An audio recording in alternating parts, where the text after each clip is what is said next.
ஓம் சரவணபவ. உருவாய் அருவாய் உளதாய் இளதாய் மறுவாய் மலராய் மணியாய் ஒளியாய் கருவாய் உயிராய் கதியாய் விதியாய் குருவாய் வருவாய் அருள்வாய் குகனே. நெக்ஸ்ட் ஜென் நேயர்கள் அனைவருக்கும் ஆத்திய சோனலக்ஷ்மியின் அன்பான வணக்கங்கள். இந்த பதிவில் குரு வக்ர பயிற்சி பலன்களை காணவிருக்கிறோம். குரு முதன்மையான சுபகிரகம், அதே போல பூரண சுபர், தலைமை சுபகிரகம். ஏன்னா காலச்சக்கரத்தின் 9ஆம் அதிபதியாக அவர் வருகிறார்.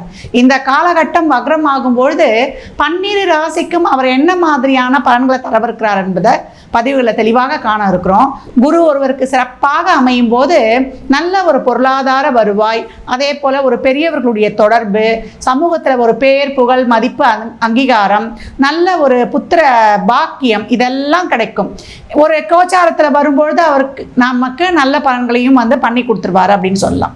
இந்த குரு வக்ரம் ஆகும் பொழுது நம்ம என்ன மாதிரியாக நம்ம செயல்பட்டுக்கணும், இந்த காலகட்டம் குரு நம்மளுக்கு வலிமையாக இருந்தாலும் இல்லை சாதகம் இல்லாமல் இருந்தாலும் எப்படிலாம் நம்ம இந்த 120 நாட்கள் குரு எப்போ வக்ரம் அடைகிறாருன்னு கேட்டிங்கன்னா, உங்களுக்கு அக்டோபர் 9ஆம் தேதியிலிருந்து பிப்ரவரி 2025 4ஆம் தேதி வரைக்கும் இவர் 120 நாட்கள் வக்ர நிலையை அடைகிறார். இந்த வக்ர காலகட்டத்தில் அவர் மிக அதி வலிமையாக செயல்பட போகிறார்.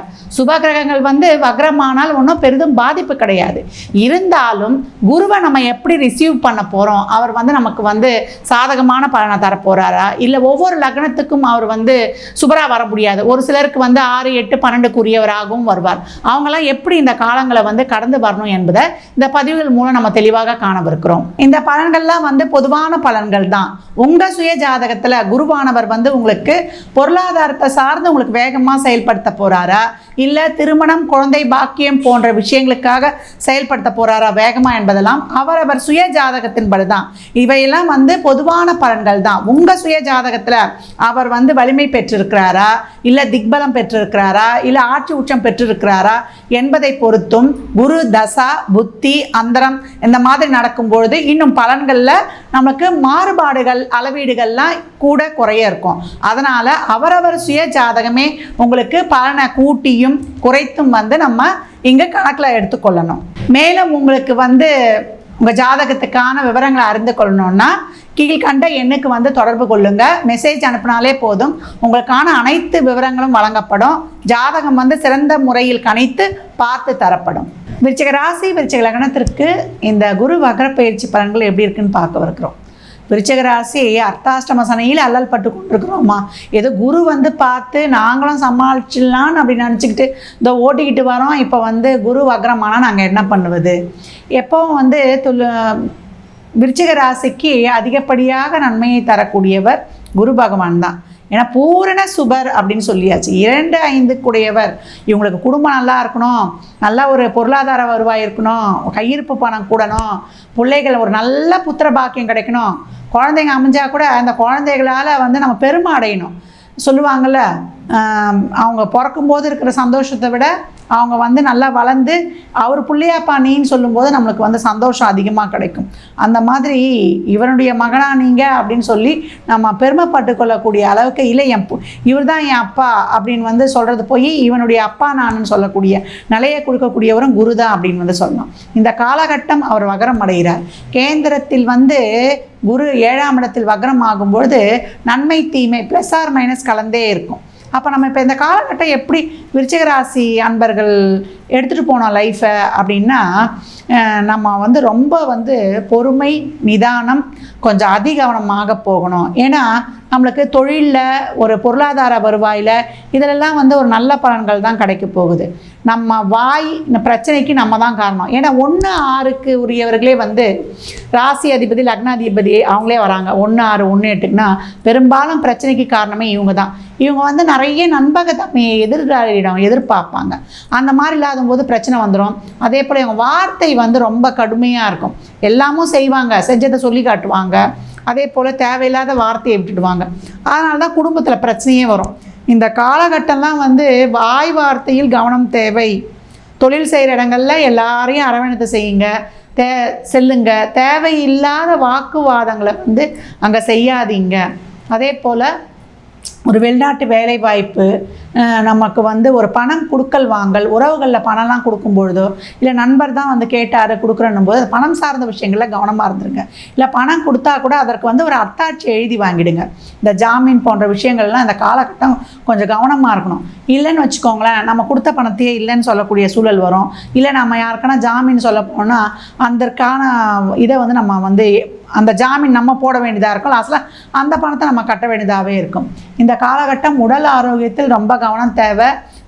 டெய்லியும் வந்து நடைப்பயிற்சி மேற்கொள்ளணும். நடைப்பயிற்சி மேற்கொள்ளும் பொழுது உங்களுக்கு வந்து இந்த மன அழுத்தம், இந்த குழப்ப நிலை இதெல்லாம் வந்து தீந்துடும். பெரும்பாலும் வந்து வேவரிங் மைண்டோடையே இருக்கக்கூடியவர்கள். ஏன்னா சந்திரன் இந்த ராசியில் நீச்சம் அல்லவா, அதனால் வந்து சட்டுன்னு கோபம் வரும், சட்டுன்னு வந்து அந்த கோபம் இறங்கிடும். அதனால் இந்த காலகட்டம் வந்து விருச்சிக ராசி அன்பர்கள் வந்து ரொம்ப தெளிவான மனநிலையோட எல்லா முடிவுகளையும் எடுக்கணும். குழப்பங்களை வச்சுக்கக்கூடாது. குடும்ப உறவுகளில் கவனம் இருக்கணும். இப்போ புதுசாக ஒரு ஆளை போய் சந்திக்க போகிறோன்னா அவங்களால ஒரு டென்ஷன் வரும். அதே போல் செலவுகள் வந்து கட்டுக்கடங்கா நம்ம வந்து ஒரு செலவை வந்து திட்டமிட்டு செய்யணும். தேவையில்லாத செலவுகள்லாம் நம்ம ஒரு அனாவசியமாக பண்ணனா அது வந்து ரொம்ப கூடிக்கிட்டே போயிடும். இப்போ ஒரு மனைவி வழி ஒரு செலவு வருது, அப்போ உங்கள் வழி ஒரு செலவு வருது. நீங்கள் என்ன பண்ணுவீங்க, இந்த காலகட்டம் வந்து இதுக்கு முன்னாடி உங்கள் வீட்டு தேவைக்கு போய் செஞ்சுருப்பீங்க. இந்த காலகட்டம் வந்து உங்கள் மனைவி வழிக்கு போகும்பொழுது அங்கே கொஞ்சம் செய்கிறது வந்து கம்மியாக செய்யணும். அப்போ தேவையில்லாத பிரச்சனை வரும். மனைவிக்கு தேவையான ஆடம்பர அத்தியாவசிய பொருட்களை இந்த காலகட்டம் நிச்சயமாக ஒரு தேவைக்காக வாங்க வேண்டிய சூழல் ஏற்பட்டுரும். ஒரு நண்பராக போகிறீங்க மொத்தமாக, அங்கே வந்து ஒரு செலவை வந்து திடீர்னு நீங்கள் எடுத்துக்கிற மாதிரி வந்துடும். ஒரு தேவையில்லாத விரைய செலவாக கூட இருக்கும் அது. அதே போல் குழந்தைகள் நலன் சார்ந்த விஷயங்கள், இப்போ குழந்தைகள் படிப்புக்காக நீங்கள் ஒரு பட்ஜெட் போட்டிருப்பீங்க, அது வந்து கொஞ்சம் இந்த கோர்ஸ் கிடைக்காது, அதுக்காக கொஞ்சம் எக்ஸ்ட்ரா கொடுக்க வேண்டியதாக இருக்கும். அதே போல் அவங்க திருமணத்திற்காக ஒரு பட்ஜெட் போட்டிருப்பீங்க, அது கொஞ்சம் எக்ஸ்ட்ராவாக போயிடும். இப்படி தான் வந்து உங்களுக்கு போகும். அதனால் இந்த காலகட்டம் வந்து தொழிலில், ஜாபில், கெரியரில் உங்களுக்கு சாதகமான பலன்கள். உறவு சார்ந்த விஷயங்களில் வந்து நீங்கள் கொஞ்சம் கவனமாக இருக்கணும். எந்த விஷயத்தை செய்யும் போதும் கொஞ்சம் தெளிவாக யோசித்து இந்த செலவு செய்யணுமா வேணாமா என்பதை கவனத்தில் இருக்கணும்.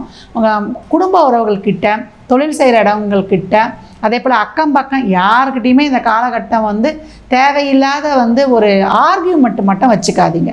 அதை மட்டும் நீங்கள் கொஞ்சம் பார்த்துக்கிட்டிங்கனாலே இந்த காலகட்டம் வந்து நீங்கள் திறம்பட கடந்து வந்துடலாம். இதில் இருக்கக்கூடிய விசாகத்துக்கு தொழில் சார்ந்த ஒரு நல்ல ஒரு ஆஃபர்லாம் வரும். தாராளமாகவே ஏற்றுக்கொள்ளுங்க.